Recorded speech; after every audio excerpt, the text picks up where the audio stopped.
Hello dear students, आज हम लोग बायोमॉलिक्यूल्स का सेकेंड लेक्चर को स्टडी करने वाले हैं। कल हम लोगों ने मोनोसेकेराइड को स्टडी किया था। Monosaccharide is the simplest sugar, सबसे सिंपल शुगर का नाम हुआ मोनोसेकेराइड। आज हम लोग कार्बोहाइड्रेट का सेकेंड टाइप को स्टडी करने वाले हैं, जिसका नाम है बच्चों ओलिगोसेकेराइड्स। कल बच्चों हम लोगों ने पढ़ा कि ओलिगो का अर्थ होता है फ्यू मीन्स कुछ। जब कुछ नंबर में मोनोसेकेराइड यूनिट्स आपस में जुड़ता है, कनेक्ट होता है, तो निर्माण होता है बच्चों ओलिगोसेकेराइड्स का। कुछ नंबर जैसे 2 मोनोसेकेराइड्स कनेक्ट हो सकता है, या 3 हो सकता है, 4, 5, 6, 7, 8, 9, 10।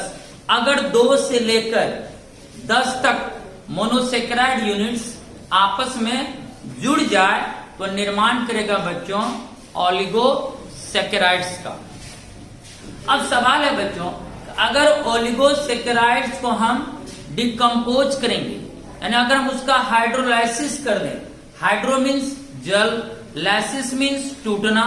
कोई भी कार्बोहाइड्रेट को जल के माध्यम से ही तोड़ा जाता है, यानी जल के साथ अगर हम कार्बोहाइड्रेट को रिएक्ट कर देंगे तो वह कार्बोहाइड्रेट आपका डिसोसिएट कर जाएगा, टूट जाएगा। अगर हम ओलिगोसेकेराइड्स को जल के माध्यम से तोड़ दें, यानी ओलिगोसेकेराइड का अगर हम हाइड्रोलाइसिस करते हैं तो हमें मोनोसेकेराइड्स की कुछ नंबर प्राप्त होगी, यानी ओलिगोसेकेराइड्स के हाइड्रोलाइसिस होने पर हमें 2 से लेकर 10 तक मोनोसेकेराइड यूनिट्स की क्या होगी बच्चों, प्राप्ति होगी। तो वैसे कार्बोहाइड्रेट्स जिसका हाइड्रोलाइसिस के उपरांत 2 से लेकर 10 तक मोनोसेकेराइड यूनिट्स हमें प्राप्त हो जाए तो वह कहलाएगा oligosaccharides. Carbohydrates that yield 2 to 10 monosaccharide units on hydrolysis are called oligosaccharides। यानी जब ओलिगोसेकेराइड का हाइड्रोलाइसिस होगा तो हमें मोनोसेकेराइड प्राप्त होगा। कितना से कितना? 2 से 10 तक मोनोसेकेराइड यूनिट्स हमें प्राप्त होगी।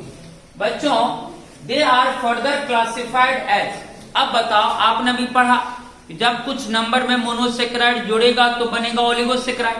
तो सोचो, अगर 2 मोनोसेकेराइड जुड़ जाएगा तो कैसा ओलिगोसेकेराइड बनेगा? डाइसेकेराइड। डाइ मीन्स 2 मोनोसेकेराइड के जुड़ने से कौन सा ओलिगोसेकेराइड बनेगा? डाइसेकेराइड। 3 मोनोसेकेराइड जुड़ेगा, ट्राइसेकेराइड। 4 जुड़ेगा, टेट्रासेकेराइड। इसी तरह पेंटासेकेराइड, हेक्सा, हेप्टा, ऑक्टा, नोना और डेकासेकेराइड्स तक बन सकता है। यानी ओलिगोसेकेराइड्स में डाइसेकेराइड से लेकर कहां तक का सेकेराइड आएगा? डेकासेकेराइड्स तक। अगर हम डाइसेकेराइड को तोड़ दें तो 2 मोनोसेकेराइड मिलेगा, पेंटासेकेराइड को तोड़ दें तो 5 मोनोसेकेराइड मिलेगा, डेकासेकेराइड्स को तोड़ दें तो 10 मोनोसेकेराइड्स मिलेगा। तो 2 to 10 मोनोसेकेराइड यूनिट से आपका बना होता ओलिगोसेकेराइड। तो नंबर के आधार पर हमने ओलिगोसेकेराइड्स को बांटा है डाइसेकेराइड से लेकर डेकासेकेराइड्स तक। तो ये जो नाम है बच्चों, they are further classified as disaccharides, trisaccharides, tetrasaccharides. ये नामकरण हुआ है किसके आधार पर? Depending upon the number of monosaccharide. तो बच्चों, हमें सिलेबस में मेन जो पढ़ना है ओलिगोसेकेराइड का टाइप, वो पढ़ना है कौन सा? डाइसेकेराइड। यानी हमें यहाँ पर 2 मोनोसेकेराइड को क्या करना है? जोड़ना है, और जोड़ के निर्माण करना है बच्चों डाइसेकेराइड्स का। कल हमने मोनोसेकेराइड का एक कॉमन एग्जाम्पल दिया था, GFG। क्या बताया था? GFG यानी ग्लूकोज, फ्रुक्टोज और गैलेक्टोज। यानी आपका जो ग्लूकोज है, फ्रुक्टोज है और गैलेक्टोज है, वह एग्जाम्पल है मोनोसेकेराइड्स का। अब यही हम अभी इसको जोड़ेंगे तो निर्माण होगा डाइसेकेराइड्स सैकराइड्स का। जैसे बच्चों माल्टोज डाइसैकराइड्स का एग्जाम्पल है कौन?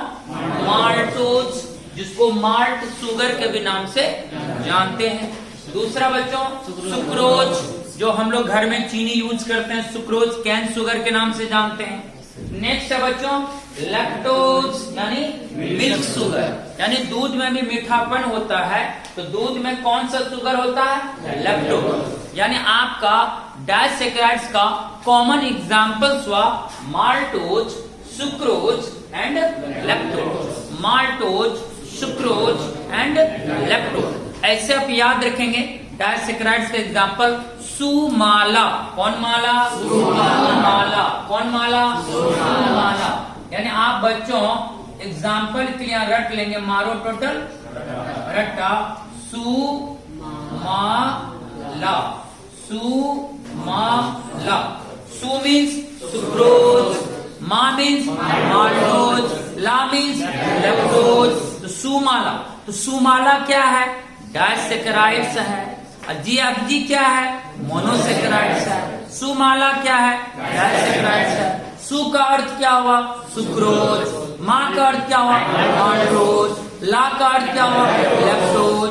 तो सुमाला हमारा एग्जाम्पल हुआ डाइसैकराइड्स का। आइए अब हम लोग जानते हैं कि माल्टोज कैसे बनता है। देखो ग्लूकोज प्लस ग्लूकोज से निर्माण होता है बच्चों माल्टोज का, यानी दो ग्लूकोज यूनिट को क्या करेंगे? जोड़ देंगे तो निर्माण हो जाएगा किसका? माल्टोज का। अब सवाल है जुड़ा कैसे? तो देखो जब दो ग्लूकोज के बीच से एक मॉलिक्यूल जल क्या होगा? बाहर होगा, एलिमिनेट होगा, तो एक मॉलिक्यूल जल के निकलने से वहां पर एक बॉन्ड का निर्माण होगा। उसी बॉन्ड से दो ग्लूकोज यूनिट आपस में जुड़ेगा तो निर्माण करेगा किसका? माल्टोज का। आप ऐसे समझो बच्चों जैसे दो ग्लूकोज हैं, तो जब हम इसका स्ट्रक्चर देखेंगे, अभी मैं केवल वर्ड्स के आधार पर समझा रहा हूं, फिर हम लोग ग्लूकोज का साइक्लिक स्ट्रक्चर को भी फॉर्म करेंगे, तब वहां फिर से हम ये बताएंगे कि कैसे जल के निकलने से वहां बॉन्ड बना। विथ स्ट्रक्चर आपको समझाया जाएगा लेक्चर 4 में। जब लेक्चर 4 आएगा तो वहां पर स्ट्रक्चर्स के द्वारा आपको बताया जाएगा कि कैसे यहाँ माल्टोज का निर्माण हुआ, कैसे यहाँ जल एलिमिनेट हुआ, तो कैसे दो ग्लूकोज यूनिट आपस में जुड़ा।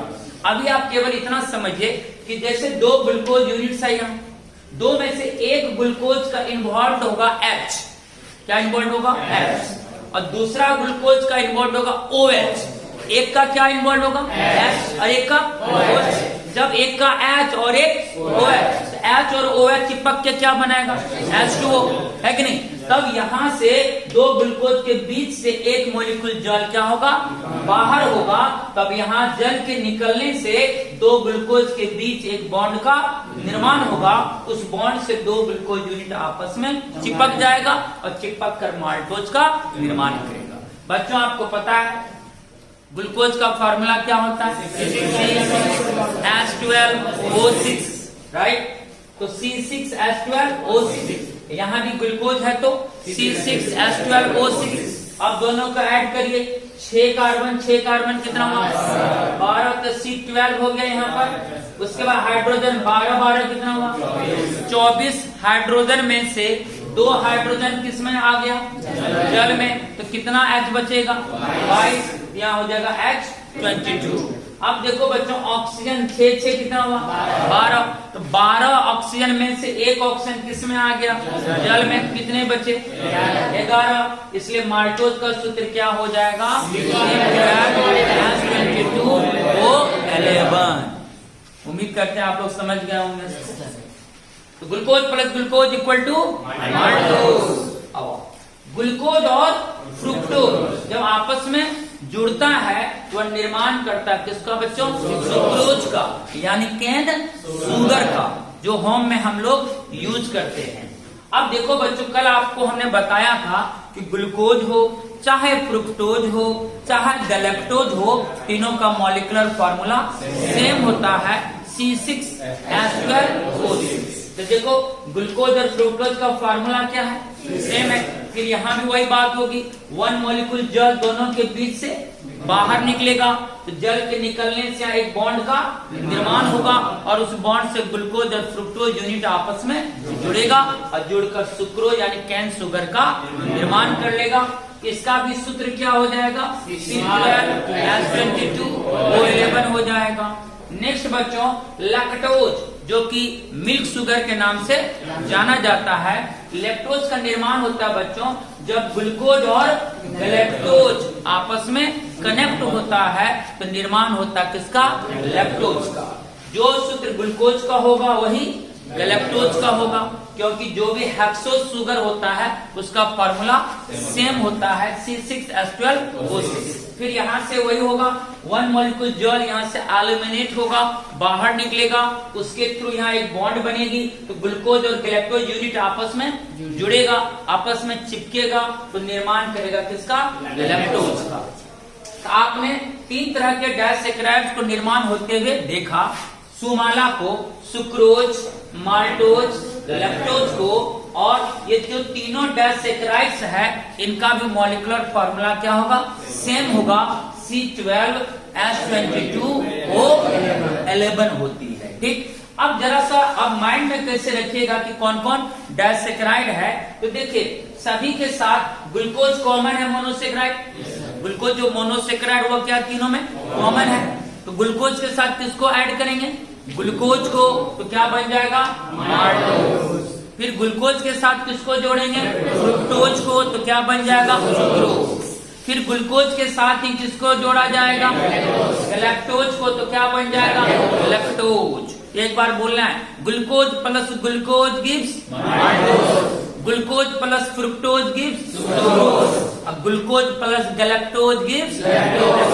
अब यहाँ से क्वेश्चन आती है कि अगर माल्टोज का हम हाइड्रोलाइसिस करेंगे तो बताइए हमें कौन सा मोनोसैकराइड्स प्राप्त होगा। आंसर क्या होगा, ग्लूकोज, क्योंकि माल्टोज किससे बना है, ग्लूकोज से। तो माल्टोज अगर टूटेगा उसका हाइड्रोलाइसिस होगा तो हमें कौन सा मोनोसैकराइड मिलेगा, ओनली ग्लूकोज। बताओ बच्चों, अगर हम सुक्रोज का हाइड्रोलाइसिस करेंगे तो हमें क्या क्या प्राप्त होगा, ग्लूकोज और फ्रुक्टोज प्राप्त होगा।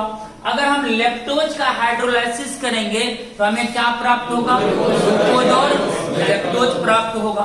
यहाँ से भी ऑब्जेक्टिव क्वेश्चन पूछा जा सकता है। तो आपको माइंड में स्ट्रिक्टली याद रखना है, कैप्चर्ड रखना माइंड में कि ग्लूकोज और ग्लूकोज मिलने से माल्टोज बनता है, इसलिए माल्टोज डिसोशिएट करेगा तो हमें ग्लूकोज मिलेगा। ग्लूकोज और फ्रुक्टोज के जुड़ने से क्या बनता है, सुक्रोज, इसलिए जब सुक्रोज हाइड्रोलाइज होगा तो हमें मिलेगा ग्लूकोज और फ्रुक्टोज। अब ग्लूकोज और गैलेक्टोज से क्या बनता है, लैक्टोज, इसलिए जब लैक्टोज का हाइड्रोलाइसिस होगा तो हमें मिलेगा ग्लूकोज और गैलेक्टोज। ठीक है, माइंड गेम आपका एकदम सीधा हो गया। ठीक है, GFG हुआ मोनोसैकराइड और सुमाला हुआ डायसैकराइड। माइंड में अच्छा से याद रखिएगा, GFG क्या हुआ, मोनोसैकराइड, सुमाला क्या हुआ, डायसैकराइड्स। इस वे से, इस माध्यम से आपको माइंड में रखना है। नॉन रिड्यूसिंग शुगर क्या होता है बच्चों, कल आपने ग्लूकोज के स्ट्रक्चर को देखा था, यस कि नो? तो ग्लूकोज का स्ट्रक्चर जरा बताएंगे, कितने कार्बन होता है, 3 कार्बन। बहुत अच्छी बात, 1 2 3 4 5 6। ठीक है बच्चों, ओके। ये मैं स्ट्रक्चर बना रहा हूँ किसका, ग्लूकोज का ओपन स्ट्रक्चर। फर्स्ट कार्बन कौन ग्रुप को फॉर्म करता है, एल्डिहाइड ग्रुप को। आपने क्या करना है, यहाँ पर डबल बॉन्ड O चिपका देना है और सिंगल बॉन्ड H चिपका देना है, यस कि नो? नंबरिंग स्टार्ट होती है यहाँ से 1 2 3 4 5 6।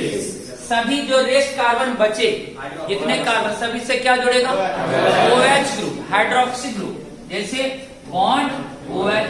लेकिन ध्यान रहे, हाँ यस, ग्लूकोज में थर्ड कार्बन का OH किधर नजर आना चाहिए, बायां साइड, यानी ये थर्ड कार्बन है तो थर्ड कार्बन का OH किधर होता है, लेफ्ट हैंड साइड होती है, बाकी का राइट हैंड साइड होता है। ये आपको अच्छी तरह से कल पता चल गया। और कार्बन के वैलेंसी को कंप्लीट करने के लिए यहाँ क्या जुड़ेगा बच्चों, H, यहाँ क्या जुड़ेगा H, यहाँ भी H, यहाँ भी H। यहाँ 2 बॉन्ड है यहाँ चिपकेगा कितना H, 2H यहाँ पर चिपक जाएगा। ये देखो स्ट्रक्चर हुआ किसका, ग्लूकोज का। अब देखिए बच्चों, ग्लूकोज का जो अल्डिहाइडिक कार्बन है, देख रहे हो फर्स्ट कार्बन अल्डिहाइडिक है, यस कि नो, ये हुआ ग्लूकोज का। और बच्चों आगे हम आपको स्ट्रक्चर पढ़ाएंगे फ्रुक्टोज का, ताकि जानते हैं कि फ्रुक्टोज और ग्लूकोज में क्या डिफरेंस है, जबकि दोनों का फॉर्मूला सेम होता है। फ्रुक्टोज में क्या होता है, कीटोन ग्रुप होता है। कौन ग्रुप, कीटोन। और आपको पता है कीटोन ग्रुप में कार्बन होता है बीच में, इधर भी बॉन्ड खाली, इधर भी बॉन्ड खाली, डबल बॉन्ड O, यानी इधर भी कार्बन होगा, इधर भी कार्बन, यानी कीटोन ग्रुप हमेशा दो कार्बन के बीच में रहेगा। इसलिए कोई भी लास्ट कार्बन से कीटोन ग्रुप फॉर्म नहीं होगा। कीटोन ग्रुप जब भी फॉर्म होगा तो कहां से, बीच वाला कार्बन से। इसलिए बच्चों फ्रुक्टोज का भी तो फॉर्मूला यही होगा, C6H12O6। यहाँ भी देखो 6 कार्बन में ड्राइंग कर रहा हूँ, 2 3 4 5 6, 1 2 3 4 5 6। अब देखो बच्चों, ये फर्स्ट कार्बन हुआ, ये second, third, fourth, fifth, six. Okay, अब क्या है कि ग्लूकोज में होता है कौन ग्रुप, अल्डिहाइड। कौन सा कार्बन फॉर्म कर रहा है, फर्स्ट कार्बन। अब कीटोन में कौन, फ्रुक्टोज में कौन ग्रुप होता है, कीटोन ग्रुप। कीटोन ग्रुप क्या फर्स्ट कार्बन से फॉर्म होगा, कीटोन ग्रुप कहां से दिखाएंगे, सेकेंड ग्रुप से। इसलिए यहाँ पर फ्रुक्टोज में होगा डबल बॉन्ड। बोलो ये बात समझ में आ गई, बस देख लो दोनों तरफ कार्बन, अब बीच में C double bond O। Ketone group जब भी होगा तो दो कार्बन के बीच में होगा। तो फ्रुक्टोज में क्या होता है, कीटोन ग्रुप होता है, और ग्लूकोज में अल्डिहाइड। इसलिए मॉलिक्यूलर फार्मूला तो सेम है, लेकिन दोनों का स्ट्रक्चर क्या है, डिफरेंट है। उससे उसका फिजिकल प्रॉपर्टीज क्या होगा, बदल जाएगा। केमिकल प्रॉपर्टीज क्या होगा, बदल जाएगा। यस कि नो। अब बच्चों जरा हम देखें, यहाँ भी थर्ड कार्बन का जो OH होगा वो किधर होगा, बायां, जस्ट लाइक ग्लूकोज की तरफ। अब बाकी का OH किधर होगा, दायां। क्या डिफरेंसेस है समझ में आ गई। यहाँ CH2OH होगा, यहाँ पर क्या लगेगा H, यहाँ पर भी क्या लगेगा H, यहाँ पर भी क्या लगेगा H। अच्छा, अब इस कार्बन को जरा गौर से देखिए, देख रहे हो। अब देखो यहाँ भी OH जोड़ेगा, यहाँ पर मैंने जोड़ दी क्या, अब इस कार्बन के साथ कितने बंधन है, 2। तो क्या बैलेंस इसका कंप्लीट है, कितने H को चिपकाना होगा, 2, तभी 2 2 4 होगा। यहाँ पर हमने चिपका दी कितना।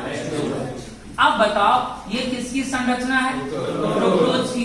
अब बताओ ग्लूकोज में अल्डिहाइडिक ग्रुप कौन कार्बन है, फर्स्ट, और फ्रुक्टोज में कीटोनिक ग्रुप कौन है, सेकेंड। तो होता क्या बच्चों, जब हम सुक्रोज बनाते हैं, सुक्रोज आप देख सकते हैं यहाँ पर सुक्रोज, ग्लूकोज प्लस फ्रुक्टोज, ठीक है। यहाँ कैसे बनता बॉन्ड किसके बीच, तो सुक्रोज में बॉन्ड बनता है ग्लूकोज का फर्स्ट कार्बन और सुक्रोज का सेकेंड कार्बन के बीच। यानी कि जो मेन फंक्शनल ग्रुप वाला कार्बन है वही इन्वॉल्व होता है किसमें, बॉन्ड में। यानी कि सुक्रोज में जो बॉन्ड बनके जो लिंकेज होती है वह C1 और C2 के बीच, C1 C2 लिंकेज होता है। सुक्रोज में कैसा लिंकेज, C1 C2 लिंकेज। यानी ग्लूकोज का कौन कार्बन, फर्स्ट कार्बन, और फ्रुक्टोज का कौन कार्बन, सेकेंड कार्बन। यानी सुक्रोज के निर्माण में डायरेक्टली अल्डिहाइड ग्रुप इन्वॉल्व है और कीटोन ग्रुप इन्वॉल्व है कि नहीं।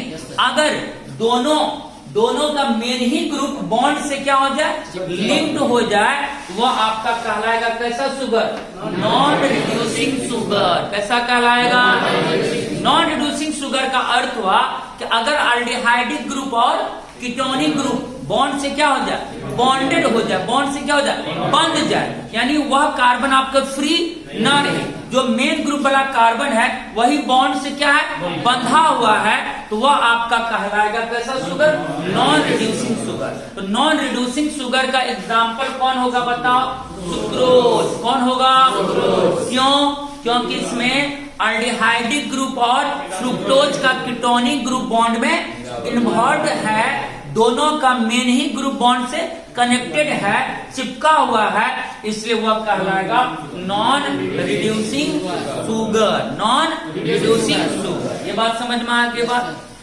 तो जब मैं इसका ऑलरेडी साइक्लिक स्ट्रक्चर बनाऊंगा ग्लूकोज और फ्रुक्टोज का, तो वहां पर दोनों को कैसे कनेक्ट किया जाता है ये हम अच्छी तरह से दिखाएंगे। अभी आप केवल इतना जानिए कि जब सुक्रोज बनता है तो ग्लूकोज का इन्वॉल्व होता है कौन कार्बन, फर्स्ट कार्बन, और फ्रुक्टोज का इन्वॉल्व होता है सेकेंड कार्बन, यानी इसका अल्डिहाइडिक कार्बन और इसका कीटोनिक कार्बन। अगर किसी भी डाइसैकेराइड में अल्डिहाइडिक और कीटोन ग्रुप क्या हो जाए, इन्वॉल्व हो जाए बॉन्ड में, तो वो आपका कहलाएगा नॉन रिड्यूसिंग शुगर। इसलिए सुक्रोज में आगे हम पढ़ाने वाले हैं इसमें कैसा लिंकेज होता है, कैसा बॉन्ड बनता है। आंसर होगा C1 C2 लिंकेज। सुक्रोज में कैसा C1 C2 लिंकेज होता है। ठीक है, आगे सब कुछ आपको विस्तृत पूर्वक स्ट्रक्चर के साथ या हर चीज को पूरा कॉन्सेप्ट के साथ बताया जाएगा। तो नॉन रिड्यूसिंग शुगर बताइए क्या हुआ। If the reducing groups of monosaccharide, यानी रिड्यूसिंग ग्रुप किसको कहेंगे, अल्डिहाइडिक और कीटोनिक ग्रुप। अगर रिड्यूसिंग ग्रुप अर्थात अल्डिहाइडिक और कीटोनिक ग्रुप आर बॉन्डेड, अगर ग्लूकोज और फ्रुक्टोज का अल्डिहाइडिक और कीटोनिक ग्रुप क्या हो जाए, बॉन्डेड हो जाए, वो आपका कहलाएगा नॉन रिड्यूसिंग शुगर, जिसका एग्जाम्पल हुआ क्या बच्चों, सुक्रोज। तो सुक्रोज क्या है, नॉन रिड्यूसिंग शुगर। अगर ये क्वेश्चन है which of the following is non reducing sugar, option देगा आपको माल्टोज, लैक्टोज, सुक्रोज, तो क्या मार जाएंगे, सुक्रोज। क्यों, क्योंकि इसका C1 और C2 लिंकेज होता है, इसका अल्डिहाइडिक ग्रुप बॉन्डेड है, इसका कीटोनिक ग्रुप बॉन्डेड है। अगर दोनों का दोनों ग्रुप बॉन्डेड रहेगा तो वो आपका कहलाएगा नॉन रिड्यूसिंग शुगर। क्लियर हो गया।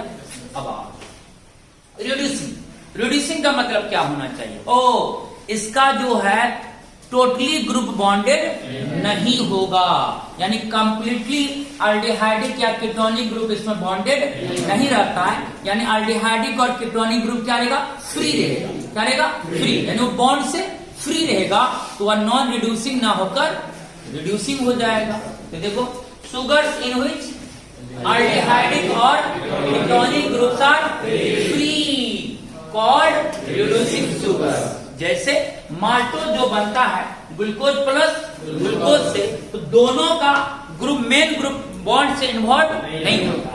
उसी तरह जब लैक्टोज बनता है बच्चों ग्लूकोज और गैलेक्टोज से, तो दोनों का जो मेन ग्रुप होता है वो इन्वॉल्व बॉन्ड में नहीं होता। इसलिए माल्टोज और लैक्टोज बॉन्ड से क्या रहता है, फ्री होता है। जो उसका अल्डिहाइडिक ग्रुप होता है वो बॉन्ड से फ्री रहता है, इसलिए वह नॉन रिड्यूसिंग ना होकर क्या होगा, रिड्यूसिंग शुगर। तो रिड्यूसिंग शुगर का एग्जांपल क्या होगा, माला। क्या होगा, क्या कैसे याद रखेंगे, माला।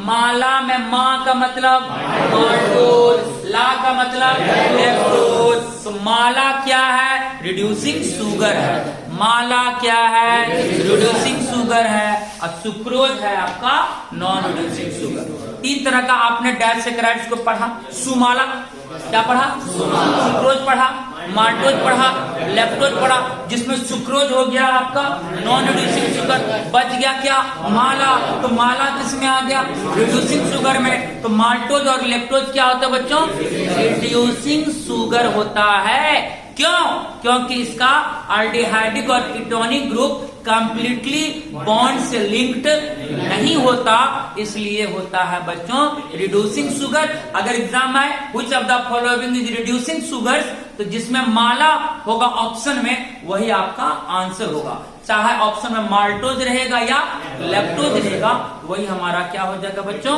आंसर। ओके, अब आते हैं हम लोग किसमें, पॉलीसैकेराइड। पोली मतलब मेनी, लार्ज नंबर। अगर लार्ज नंबर में मोनोसैकेराइड्स यूनिट्स आपस में जुड़ेगा, वह निर्माण करेगा बच्चों किसका, पॉलीसैकेराइड्स का। अब बच्चों सवाल है कि अगर पॉलीसैकेराइड्स को हम कंप्लीटली हाइड्रोलाइसिस करें, यानी जल के माध्यम से हम पूरी तरह से पॉलीसैकेराइड को तोड़ दें। आपको पता हो चुका है हाइड्रो मीन्स लाइसिस मीन्स तोड़ना। जल के माध्यम से हम पॉलीसैकेराइड को अगर कंप्लीटली क्या करें, तोड़ दें, कंप्लीटली हाइड्रोलाइसिस कर देंगे, तो हमको लार्ज नंबर में क्या मिलेगा, मोनोसैकेराइड्स मिलेगा। क्योंकि लार्ज नंबर में जब मोनोसैकेराइड यूनिट्स आपस में जुड़ता है तब वो निर्माण करता है किसका? पॉलीसेक्राइड का। इसलिए जब पॉलीसेक्राइड्स का कंप्लीटली हाइड्रोलाइसिस होगा तो हमें लार्ज नंबर में प्राप्त होगा monosaccharide units. Carbohydrate that yield a large number of monosaccharide units on hydrolysis are called polysaccharides। कितना आसान है, यस कि नो? 2 से लेकर 10 तक मोनोसेक्राइड अगर यूनिट मिलेगा हाइड्रोलाइसिस के बाद तो वो हो जाएगा ओलिगोसेक्राइड, यस कि नो? लेकिन अगर लार्ज नंबर में मोनोसेक्राइड यूनिट्स मिलेगा तो वो हो जाएगा पॉलीसेक्राइड। पॉलीसेक्राइड का एग्जांपल है बच्चों starch, cellulose, glycogen, gums etcetera etcetera.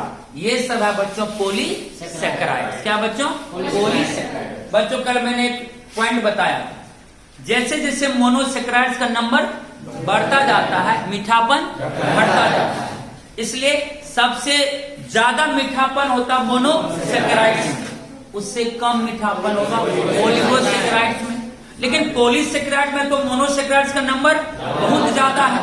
बहुत ज्यादा नंबर होने के कारण मीठापन लगभग खत्म हो जाता है उसका। इसलिए बच्चों पॉलीसेक्राइड्स को सुगर्स ना बोल के क्या बोलेंगे? Non sugars. क्या बोलेंगे? क्या बोलेंगे? Non sugars. देखो यहाँ बच्चों लिखा हुआ है polysaccharides are not sweet in taste. Polysaccharides are not sweet in taste and hence are called non sugar. जबकि हम लोग मोनोसेक्राइड को सुगर्स के नाम से जानते हैं, ओलिगोसेक्राइड को भी सुगर के नाम से जानते हैं क्योंकि उसमें मीठापन होता है। लेकिन पॉलीसेक्राइड में कोई मीठापन नहीं होता। इसलिए अगर ये क्वेश्चन आए which of the following carbohydrate is also called a non sugars, तो आंसर क्या होगा? पॉलीसेक्राइड्स हो जाएगा। जस्ट कि नो। चलिए यहाँ तो पूरी तरह समझ में आ गई। अब हम लोग आगे बढ़ते बच्चों, प्रिपरेशन ऑफ ग्लूकोज। पहले हम ये जान लेते हैं ग्लूकोज कहाँ पाया जाता है। It is present in sweet fruits, यानी जो फ्रूट्स खाने में क्या लगे मीठा, उसमें क्या होता है ग्लूकोज। जैसे हनी, मध, स्वीट फ्रूट्स के अलावा किसमें होता है? मध में भी क्या होता है? ग्लूकोज। राइस ग्रेप्स, पका हुआ अंगूर में भी क्या होता है? Glucose etcetera etcetera. जैसे फ्रूट्स में फ्रुक्टोज भी होता है। सबसे ज्यादा स्वीटेस्ट मोनोसेक्राइड कौन है? फ्रुक्टोज। उसके अलावा फ्रूट्स में ग्लूकोज भी होता है। इसलिए हम लोग जब ग्लूकोज की जरूरत हो शरीर को, आपको मीठापन वाला क्या खा लीजिए? फ्रूट्स खा लीजिए, या पानी में चीनी डाल के मिला दीजिए तो इंस्टेंट आपको एनर्जी मिल जाएगा। रीजन क्या है? देखो चीनी मतलब सुक्रोज हो, जैसे ही सुक्रोज का हाइड्रोलाइसिस होगा तो सुक्रोज 2 भाग में टूट जाएगा। किसमें? ग्लूकोज और फ्रुक्टोज। आपको इंस्टेंट क्या मिल जाएगा? ग्लूकोज और फ्रुक्टोज, इंस्टेंट एनर्जी मिल जाएगी आपको। यस कि नो? ठीक। अब प्रिपरेशन किससे करें? देखो फ्रॉम सुक्रोज अर्थात सुक्रोज। बच्चों अभी आपने पढ़ा कि ग्लूकोज और फ्रुक्टोज के जुड़ने से क्या बनता है? सुक्रोज। अगर हम सुक्रोज को तोड़ देंगे, अगर हम सुक्रोज का हाइड्रोलाइसिस कर देंगे तो हमको क्या मिलेगा? ग्लूकोज और फ्रुक्टोज। तो हम सुक्रोज के थ्रू ग्लूकोज का निर्माण कर सकते हैं। इसलिए देखो बच्चों लिखा हुआ इफ सुक्रोज इज हीटेड, अगर हम चीनी को क्या करें? हीट कर दें। किसके साथ? डाइल्यूट हाइड्रोक्लोरिक अम्ल या सल्फ्यूरिक एसिड के साथ, तो हमें 2 मोनोसेक्राइड प्राप्त होगा, ग्लूकोज एंड फ्रुक्टोज आर। देखो ये सुक्रोज है, इसका हमने हाइड्रोलाइसिस कर दी। कोई भी कार्बोहाइड्रेट को कैसे तोड़ा जाता? हाइड्रोलाइसिस के वाटर के माध्यम से ही हम लोग कार्बोहाइड्रेट को तोड़ते हैं, डिकम्पोज करते हैं। जैसे ही बच्चों हम सुक्रोज का हाइड्रोलाइसिस करेंगे डाइल्यूट एसिड के प्रेजेंस में, तो हमें मिलेगा ग्लूकोज और फ्रुक्टोज। इस तरह से सुक्रोज से निर्माण हो गया किसका? क्लियर हो गया? Preparation from starch. देखो स्टार्च अभी आपने पढ़ा बच्चों, स्टार्च एग्जाम्पल है किसका? पॉलीसेक्राइड का। और स्टार्च बना तो ग्लूकोज यूनिट से, किससे? यानी लार्ज नंबर में ग्लूकोज यूनिट्स आपस में जुड़ता है तो निर्माण होता है किसका? Starch. Glucose glucose glucose glucose glucose, एक लंबी सी चेन होती है किसकी? ग्लूकोज की। तो जब ग्लूकोज मॉलिक्यूल्स आपस में कनेक्ट होता है तो निर्माण होता है स्टार्च। यानी अगर स्टार्च को कंप्लीटली हम हाइड्रोलाइज कर दें तो हमको मेनी नंबर्स में प्राप्त क्या होगा, ग्लूकोज। केवल क्या, ग्लूकोज। तो स्टार्च में केवल ग्लूकोज ही रहता, अदर कोई मोनोसेक्राइड नहीं होता। स्टार्च बना होता है मेनी नंबर्स ऑफ किससे, ग्लूकोज से। अब जैसे बच्चों अगर हमें समझाना हो कि कैसे बनेगा, आइए देखिए बच्चों, ग्लूकोज का फॉर्मूला जरा बताएंगे आप। C6H12O6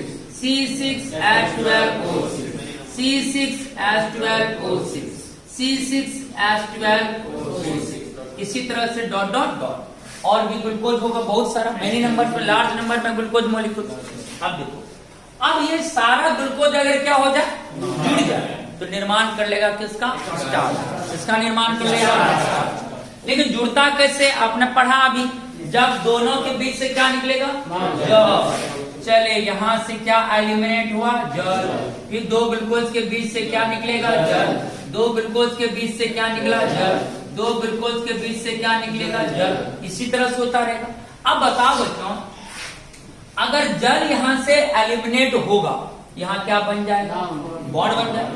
यहाँ क्या बन जाएगा, यहाँ क्या बन जाएगा, यहाँ क्या बन जाएगा, वो बॉन्ड से ग्लूकोज मॉलिक्यूल आपस में चिपकता जाएगा, एक लॉन्ग चेन बन जाएगी ग्लूकोज मॉलिक्यूल्स की, वही हमारा कहलाएगा स्टार्च। क्या कहलाएगा, स्टार्च। अब बताओ बच्चों, अगर एक जल निकलेगा तो ग्लूकोज के फॉर्मूला में 2 हाइड्रोजन और 1 ऑक्सीजन की कमी आ जाएगी।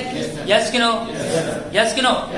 जैसे जल निकलेगा तो 2 H और 1 ऑक्सीजन तो घटेगा फॉर्मूला में। तो बताओ तो स्टार्च बनने के बाद अब इस सूत्र में क्या चेंज आएगा, यहाँ होगा C6, 12 हाइड्रोजन में से 2 हाइड्रोजन तो जल में चला जाएगा, कितना बचेगा, H10।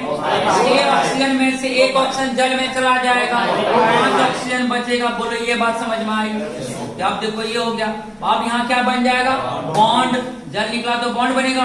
फिर यहाँ क्या हो जाएगा, C6H10O5। फिर यहाँ क्या बनेगा, बॉन्ड।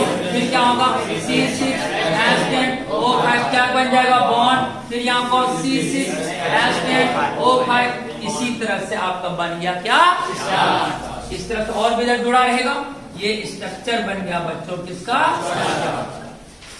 अब माना कि इस यूनिट का नंबर इस चेन में कितना है, n। माना कि इस फार्मूला, ये जो यूनिट है C6H10O5, माना कि स्टार्च में इस यूनिट का नंबर कितना है, n। तो बोलो स्टार्च का फार्मूला कैसे लिखेंगे, C6H10O5 का और n। बोलो ये बात समझ में आई। बताओ स्टार्च का सूत्र क्या होगा, C6H10O5 का और n। ये सूत्र हो गया किसका, स्टार्च का सूत्र हो गया। बच्चों स्टार्च कैसे बना, कैसे ये फॉर्मूला डेवलप्ड हुआ स्टार्च का, ये तो आपके दिमाग में आ गया, क्यों ऐसा फॉर्मूला आया, बहुत इजी कॉन्सेप्ट समझ में आ गई। अब अगर हम स्टार्च को तोड़ेंगे तो हमको n नंबर में क्या मिलना चाहिए, ग्लूकोज मिलना चाहिए। तो किसी भी कार्बोहाइड्रेट को कैसे तोड़ा जाता है, हाइड्रोलाइसिस के माध्यम से। तो n नंबर है यूनिट का, तो हमको कितना जल लेना होगा, n मॉलिक्यूल जल लेना होगा। अब देखो बच्चों क्या बन गया, देखो बच्चों C कितना है, 6 हो गया, हाइड्रोजन 10 और 2 12 हो गया, 2 हाइड्रोजन जल का ऐड होगा, 5 ऑक्सीजन और 1 ऑक्सीजन जल का 6। बोलो ये ग्लूकोज कितने नंबर में बनेगा, n। देखो बच्चों आपने जब स्टार्च का हाइड्रोलाइसिस किया तो आपको क्या मिल गया, ग्लूकोज मिल गया। कितने नंबर्स में, n नंबर्स में। मुझे उम्मीद है अच्छी तरह से समझ।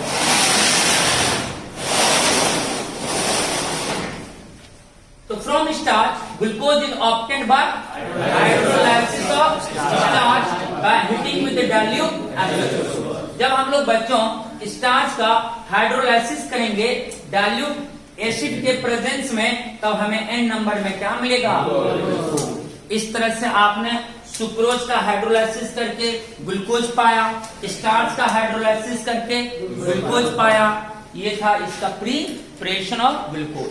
अब हम लोग अगले लेक्चर में ग्लूकोज का स्ट्रक्चर्स को देखेंगे, ओपन स्ट्रक्चर पुनः फिर से देखेंगे, साइक्लिक भी देखेंगे और फिर से उसको हम ज्वाइंट कर करके पुनः ये डाइसैकेराइड का वहां पर भी निर्माण करेंगे।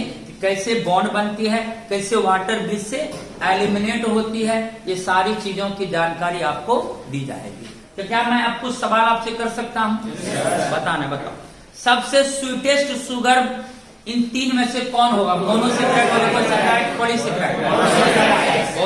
किस शुगर को हम नॉन शुगर के नाम से जानते हैं? Right answer. ऑलिगोसेक्राइड को अगर मैं हाइड्रोलाइसिस करूं तो कितने से कितने नंबर में मोनोसेक्राइड हमें प्राप्त होगा? अच्छा, GFG किसका एग्जाम्पल है? मोनोसेक्राइड का। GFG का फुल फॉर्म बताइए।